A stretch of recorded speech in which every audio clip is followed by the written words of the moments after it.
Hey guys, എങ്ങനെ നമുക്ക് Tatkal ticket mobile വഴി ഈസി ആയിട്ടും കൺഫേം ആയിട്ടും എങ്ങനെ ബുക്ക് ചെയ്യാം? ഞാൻ എൻ്റെ റിയൽ ആയിട്ട് എക്സ്പീരിയൻസ് ത്രൂ ആണ് ഞാൻ നിങ്ങൾക്ക് ഈ വീഡിയോയിലൂടെ സ്റ്റെപ്പ് ബൈ സ്റ്റെപ്പായിട്ട് നിങ്ങൾക്ക് തൽക്കാൽ ടിക്കറ്റ് കൺഫേം ആയിട്ട് എങ്ങനെ കിട്ടാം എന്നതിനുള്ള കുറച്ച് കാര്യങ്ങൾ പറഞ്ഞുതരാം. ഇത് ഫോളോ ചെയ്ത് കഴിഞ്ഞാൽ ഓൾമോസ്റ്റ് ഒരു 90% നിങ്ങൾക്ക് തൽക്കാൽ ടിക്കറ്റ് കൺഫേം ആകുന്നതായിരിക്കും. ഒട്ടു സമയങ്ങളെ തന്നെ വീഡിയോയിലേക്ക് കിടക്കാം. ഫസ്റ്റ് നിങ്ങൾ ISRTCയുടെ റെയിൽവേ കണക്ട് എന്ന് പറയുന്ന ആപ്പ് ഡൗൺലോഡ് ചെയ്ത് സൈൻ ഇൻ ചെയ്യുക. എല്ലാവരും ചെയ്യുന്ന കാര്യമാണ്. നിങ്ങൾ റെയിൽവേ ടിക്കറ്റ് മുന്നേ ബുക്ക് ചെയ്യുന്നവരുണ്ടെങ്കിൽ നിങ്ങൾക്ക് എല്ലാവരും സൈൻ ഇൻ ചെയ്താൽ മാത്രമാണ് നമുക്ക് ബുക്ക് ചെയ്യാനായിട്ട് സാധിക്കുള്ളൂ. ഇന്നത്തെ വീഡിയോയിൽ നമ്മൾ തൽക്കാൽ ടിക്കറ്റിൻ്റെ ഡീറ്റെയിൽസ് ആണ് പറയുന്നത്. എങ്ങനെ നിങ്ങൾക്ക് 90% കൺഫേം ആയിട്ട് ടിക്കറ്റ് ബുക്ക് ചെയ്യാം. അതിനായിട്ട് നിങ്ങൾ ചെയ്യുന്ന 3-4 കാര്യങ്ങളുണ്ട്. ഫസ്റ്റ് നിങ്ങൾ ഇതിൻ്റെ ഉള്ള അക്കൗണ്ട് എന്ന് പറയുന്ന ഓപ്ഷൻ കാണാൻ സാധിക്കും. അതിൽ ക്ലിക്ക് ചെയ്തതിന് ശേഷം അതിൻ്റെ ഉള്ളിൽ ഇ വാലറ്റ് എന്ന് പറയുന്ന ഒരു ഓപ്ഷൻ ഉണ്ട്. ഇ വാലറ്റ് രജിസ്റ്റർ ചെയ്യണം. അതാണ് നിങ്ങൾ ഫസ്റ്റ് ചെയ്യേണ്ട കാര്യം. ഇ വാലറ്റ് രജിസ്റ്റർ ചെയ്യാനായിട്ട് ഫസ്റ്റ് നിങ്ങൾക്ക് ആധാർ കാർഡ് നമ്പറും അല്ലെങ്കിൽ പാൻ കാർഡ് ഉപയോഗിച്ച് നിങ്ങൾക്ക് രജിസ്റ്റർ ചെയ്യാനായിട്ട് സാധിക്കും. ആധാർ കാർഡ് എല്ലാവരുടെ കയ്യിലുള്ളത് കൊണ്ട് ഞാൻ ആധാർ കാർഡ് വെച്ചാണ് ചെയ്യുന്നത്. നിങ്ങളുടെ ആധാർ കാർഡിൽ എന്താണോ നിങ്ങളുടെ ഫുൾ നെയിം കാണുന്നത് അത് നിങ്ങൾ അവിടെ ടൈപ്പ് ചെയ്യുക. അതിനുശേഷം ആധാർ കാർഡ് നമ്പർ അവിടെ അടിച്ചു കൊടുക്കുക. നമ്മൾ പലപ്പോഴും ഈ ഓൺലൈനിൽ ടിക്കറ്റിങ് നമ്മുടെ തൽക്കാൽ ടിക്കറ്റ് ബുക്ക് ചെയ്യുന്ന സമയത്ത് പേയ്മെൻറ്റ് ചെയ്യുന്ന സമയത്താണ് ഏറ്റവും വലിയ ട്രബിൾ അനുഭവപ്പെടുന്നത്. നമ്മുടെ UPI വെച്ച് ട്രാൻസ്ഫർ ചെയ്യുന്ന സമയത്ത് സ്റ്റക്ക് ആവാറുണ്ട്. അതിന് വേണ്ടിയിട്ടാണ് നമ്മൾ നമ്മുടെ ഇ വാലറ്റ് ഉപയോഗിച്ച് ഇതിൻ്റെ ഓൾറെഡി പൈസ ആഡ് ചെയ്ത് വെക്കുന്നത്. അപ്പോൾ നമ്മുടെ ആധാർ കാർഡ് രജിസ്റ്റർ ചെയ്തിട്ടുള്ള ഫോൺ നമ്പറിൽ ഒരു OTP വരുന്നതായിരിക്കും. OTP ഇവിടെ അടിച്ചതിന് ശേഷം അപ്ഡേറ്റ് എന്ന് പറയുന്ന ഒരു ഓപ്ഷൻ ഉണ്ട്. അപ്ഡേറ്റ് ക്ലിക്ക് ചെയ്യും. അപ്ഡേറ്റ് ക്ലിക്ക് ചെയ്ത് കഴിഞ്ഞാൽ നിങ്ങളുടെ ആധാർ കാർഡിൻ്റെ ഡീറ്റെയിൽസ് എല്ലാം വരും. അതിൻ്റെ അടിയിൽ നമുക്ക് KYC അപ്ഡേറ്റ് എന്നൊരു ഓപ്ഷൻ ഉണ്ടായിരിക്കും. അത് നമ്മൾ ക്ലിക്ക് ചെയ്യാം. അതിൽ ക്ലിക്ക് ചെയ്ത് കഴിഞ്ഞാൽ നിങ്ങൾക്ക് ഓട്ടോമാറ്റിക് വീണ്ടും സൈൻ ഇൻ ചെയ്യാനായിട്ട് പറയുന്നതായിരിക്കും. അപ്പോൾ നമ്മൾ സൈൻ ഇൻ ചെയ്തതിന് ശേഷം നിങ്ങൾ അടുത്തായി ചെയ്യേണ്ടത് അവിടെ ആധാർ കാർഡ് അപ്ഡേഷൻ അല്ലെങ്കിൽ വെരിഫിക്കേഷൻ കംപ്ലീറ്റഡ് എന്ന് പറയുന്നൊരു ഓപ്ഷൻ വരുന്നതായിരിക്കും. അപ്പോൾ നമ്മുടെ ആധാർ കാർഡ് ഇതിൻ്റെ ഉള്ളിൽ രജിസ്റ്റർ ആയിട്ടുണ്ട്. പിന്നെ ഈ വാലറ്റിന് നമ്മൾക്കൊരു പാസ്വേഡ് നമ്മൾ സെറ്റ് ചെയ്യേണ്ടതായിട്ടുണ്ട്. അപ്പോൾ നിങ്ങൾക്ക് ഇഷ്ടമുള്ളൊരു പാസ്വേഡ് നിങ്ങൾ ടൈപ്പ് ചെയ്യാം. അപ്പോൾ അതിൻ്റെ ഉള്ളിൽ ക്യാപിറ്റലും അതോടൊപ്പം തന്നെ സ്മോൾ ലെറ്റേഴ്സും ഉണ്ടെങ്കിൽ മാത്രമാണ് ആ ഒരു നല്ലൊരു സ്ട്രോങ് ആയിട്ടുള്ള ഒരു പാസ്വേഡ് കൊടുക്കാനായിട്ട് നിങ്ങൾ ശ്രമിക്കാം. നിങ്ങൾക്ക് ഓർമ്മയുള്ളതും കൂടി ആയിരിക്കണം കേട്ടോ. അങ്ങനെ നിങ്ങൾ അവിടെ രജിസ്റ്റർ ചെയ്തതിന് ശേഷം നമ്മൾ അടുത്തതായിട്ട് ചെയ്യേണ്ട ഒരു ആക്ടിവിറ്റി എന്ന് പറയുന്നത് നമ്മുടെ പാസ്വേഡ് സെറ്റ് ചെയ്ത് കഴിഞ്ഞിട്ടുണ്ടെങ്കിൽ നമുക്ക് വീണ്ടും അടുത്തായി വരുന്ന ഒരു ഓപ്ഷൻ എന്ന് പറഞ്ഞാൽ നമ്മുടെ സ്റ്റേറ്റ്മെൻ്റ് ഒക്കെ ഒന്ന് വേണമെങ്കിൽ നമുക്കൊന്ന് ചെക്ക് ചെയ്യാം. അപ്പോൾ നമ്മുടെ കയ്യിൽ ഇപ്പോൾ പൈസ ഒന്നും ആഡ് ചെയ്തിട്ടില്ല, അതുകൊണ്ട് തന്നെ 0 ആണ് കിടക്കുന്നത്. ബട്ട് അക്കൗണ്ട് ആക്റ്റീവ് ആയിട്ടുണ്ട്. നമ്മൾ ഇനി അടുത്തായിട്ട് ചെയ്യേണ്ട കാര്യം എന്നുണ്ടെങ്കിൽ നമ്മുടെ അക്കൗണ്ടിൻ്റെ ഉള്ളിൽ നമ്മുടെ മൈ പ്രൊഫൈലിൽ ഓപ്പൺ ചെയ്തതിന് ശേഷം അതിൻ്റെ ഉള്ളിൽ നമ്മളെ മാസ്റ്റർ ലിസ്റ്റ് എന്നുണ്ടെങ്കിൽ നമ്മുടെ ഇനി പോകാൻ ആഗ്രഹിക്കുന്ന വ്യക്തികളുടെ പേര് നമുക്ക് അടിച്ചു കൊടുക്കാനുള്ള ഓപ്ഷൻ ഉണ്ട്. പാസഞ്ചർ ഡീറ്റെയിൽസ് ആഡ് ചെയ്ത് വെക്കുക. ഇതിൻ്റെ യൂസ് എന്നുണ്ടെങ്കിൽ ആ ലാസ്റ്റ് സമയത്ത് പാസഞ്ചർ ഡീറ്റെയിൽസ് ഒക്കെ ആഡ് ചെയ്യുന്ന സമയത്ത് അത്രത്തോളം ടൈം നമ്മുടെ വേസ്റ്റ് ആവാണ്. അതുകൊണ്ട് തന്നെ മുന്നേ കൂട്ടി നമുക്ക് അതിൻ്റെ ഉള്ളിൽ പാസഞ്ചർ ഡീറ്റെയിൽസ് ആഡ് ചെയ്ത് വെക്കാവുന്നതാണ്. ഇത് വളരെ ഇമ്പോർട്ടൻ്റ് ആയിട്ടുള്ള കാര്യമാണ്.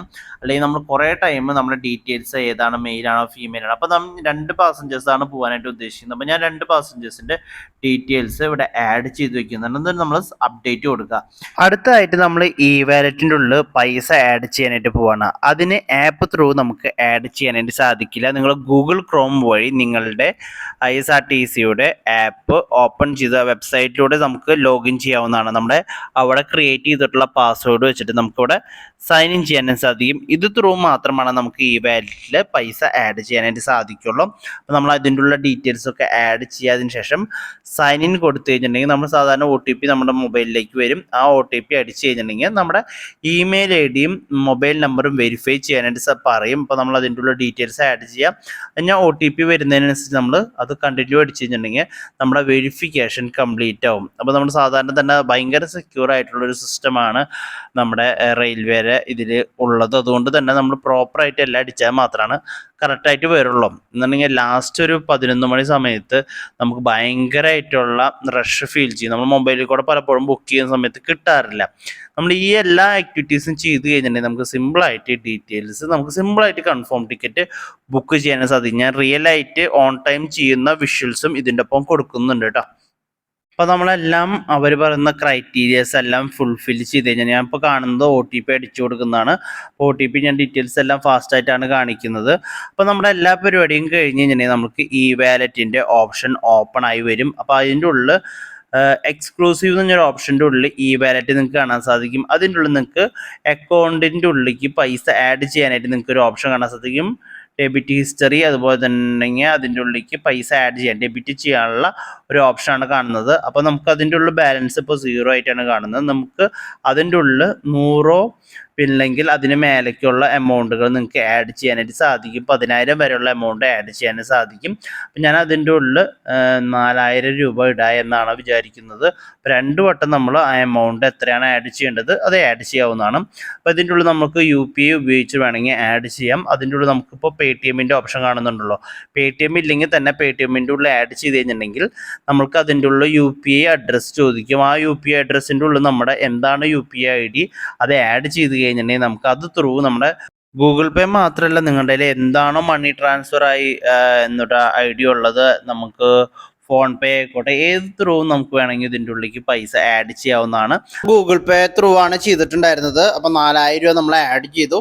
അപ്പോൾ നമ്മളൊരു കാര്യം ശ്രദ്ധിക്കേണ്ടതായിട്ടുള്ളത്, നമ്മൾക്ക് എത്രയാണോ എമൗണ്ട് വരാനായിട്ട് പോകുന്നത് അതിനേക്കാൾ ഒരു 50 രൂപയോ 100 രൂപ കൂടുതൽ നമ്മൾ ആഡ് ചെയ്ത് വെക്കണം. അല്ലെങ്കിൽ ലാസ്റ്റ് മൊമെന്റിൽ ഒരു പ്രശ്നം വരാനായിട്ട് പാടില്ല. അപ്പോൾ നിങ്ങൾക്ക് എത്രയാണ് ടോട്ടൽ എമൗണ്ട് ടിക്കറ്റ് ഫെയർ വരാനായിട്ട് പോകുന്നത് അതിനേക്കാൾ കൂടുതൽ എമൗണ്ട് എന്തായാലും അതിൻ്റെ ഉള്ളിൽ ആഡ് ചെയ്ത് വെക്കാം.